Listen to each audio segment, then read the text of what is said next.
Yang pertama namanya syahadat tauhid. Syahadat tauhid itu ya, itu lafaznya asyhadu alla ilaha illallah.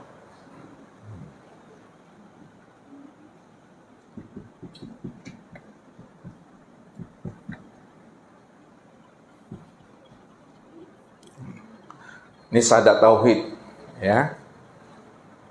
Yang kedua namanya syahadat rasul. Syahadat rasul itu lafaznya asyhadu anna Muhammad Rasulullah. Dan yang ketiga, ini tidak dilafazkan Bapak Ibu, cukup di dalam hati saja, cukup dipahami ya, jangan dilafazkan ya. Nanti kalau Bapak Ibu lafazkan, kata orang syahadat itu 3, ada bertambah pula nanti ya. Syahadatnya selama ini syahadatnya 2, akhirnya 3 pula sejak mengaji di majelis ini. Nah, ini cukup dipahami di dalam hati kita. Ini yang disebut namanya syahadat diri. Nah, syahadat diri itu kalau bunyi lafaznya la maujud illallah.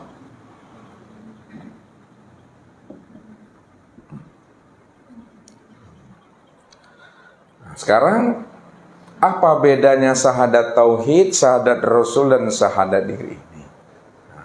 Apa maknanya? Yang pertama adalah syahadat tauhid.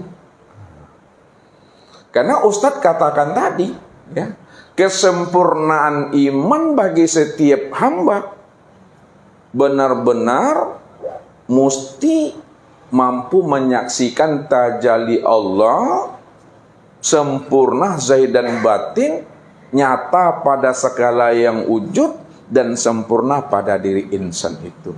Itu kesempurnaan iman. Kalaulah kesempurnaan itu betul-betul menyaksikan tajalli Allah pada segala yang wujud dan sempurna pada diri kita, pada saat kita mengungkapkan kalimat syahadat tauhid itu, apa makna sebenarnya yang terdalam dari setiap apa yang kita ungkapkan itu? Tentu meniliknya ke dalam diri. Bukan keluar diri bersyahadat itu Bapak Ibu, ke dalam diri. Karena Allah cuma yang wujud, Allah cuma yang ada. Maka untuk menilik akan kewujudan dan tajallinya Allah itu sempurna pada diri, mesti menilik dan memandangnya ke dalam diri. Jangan keluar diri Bapak Ibu, ke dalam diri. Kita lihat asyhadu alla ilaha illallah. Aku bersaksi atas diriku sendiri. Aku bersaksi atas diriku sendiri. La ilaha illallah. Tidak ada yang wujud, tidak ada yang nyata, melainkan yang wujud dan yang nyata itu illallah. Hanya Allah, diriku, rupa ruh. Itu syahadat tauhid namanya. Aku bersaksi atas diriku bahwa tidak ada yang wujud, tidak ada yang nyata, melainkan yang wujud dan yang nyata itu hanya Allah, diriku, rupa ruh. Itu yang disebut namanya syahadat tauhid. Kemudian adalah syahadat rasul. Asyhadu anna Muhammad Rasulullah. Aku bersaksi atas diriku sendiri bahwa Muhammad itu wujud diriku. Inilah yang dimaksudkan Allahu ruhun wa Muhammadun jasadun. Allah itu ruh dan Muhammad itu adalah jasad. Maka kesempurnaan memandang Allah dan Muhammad untuk menilik syahadat tauhid dan syahadat rasul itu sempurna pada syahadat diri ini. La maujud illallah. Tidak ada yang wujud, yang nyata pada kulitku, dagingku, urat tulangku, hati, jantung, rabu, empedu, buah punggung, ruh dan sirku, melainkan hanya Allah yang nyata, senyata-nyatanya. Makanya tidak boleh Bapak Ibu dipisahkan antara syahadat tauhid dengan syahadat rasul itu. Satu orangnya Bapak Ibu, satu wujudnya itu. Ya. Makanya Ustadz katakan tadi, setiap nama itu ada wujudnya, setiap nama itu ada orangnya. Kalau kita mengatakan asyhadu an la ilaha illallah, aku bersaksi atas diriku tidak ada yang nyata dan wujud melainkan hanya Allah. Orangnya itu yang dimaksud Muhammad Rasulullah. Disitulah dikatakan Allah itu namaku, Muhammad itu adalah wujud diriku.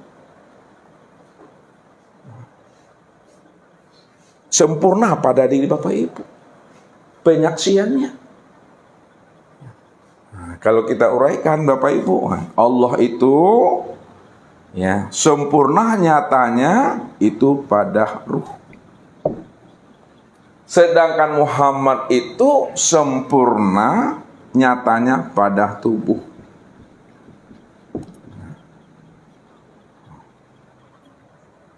Kesempurnaan memandang ruh dan tubuh, itulah yang disebut namanya dengan insan. Kesempurnaan memandang ruh dan tubuh itu yang disebut namanya dengan insan, Bapak Ibu.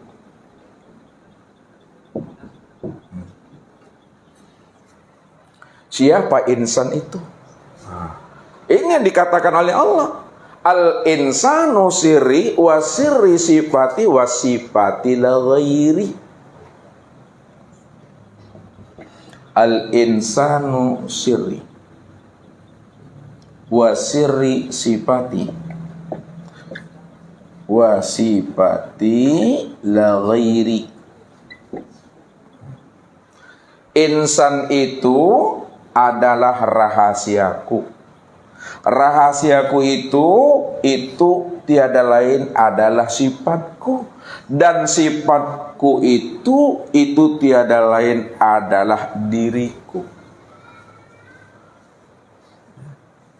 Makanya antara zat dengan sifat Bapak Ibu tidak pernah berpisah cerai. Allah itu zat dan Muhammad itu yang disebut namanya sifat. Kalaulah Allah itu zat dan Muhammad sifat, lalu apa paham sifat itu yang sebenarnya? Sifat itu sebenarnya adalah zat yang disifati. Kalaulah yang dikatakan sifat adalah zat yang disifati, maka sebenarnya yang dikatakan sifat itu tiada lain adalah zat itu sendiri. Sifat itu siapa namanya? Itu yang Muhammad. Zat itu siapa namanya? Itu yang Allah. Maka Allah itu adalah zat yang disifati Muhammad. Kalaulah Allah itu zat yang disifati Muhammad, maka sebenarnya Muhammad itu tiada lain adalah Allah itu sendiri. Disitulah letak pahamnya. Allahu ruhun wa Muhammadun jasadun. Allah itu nyata pada ruh batin, dan Muhammad itu nyata pada tubuh. Ini yang zuhir. Namun dia esa. Esanya itu memandangnya kepada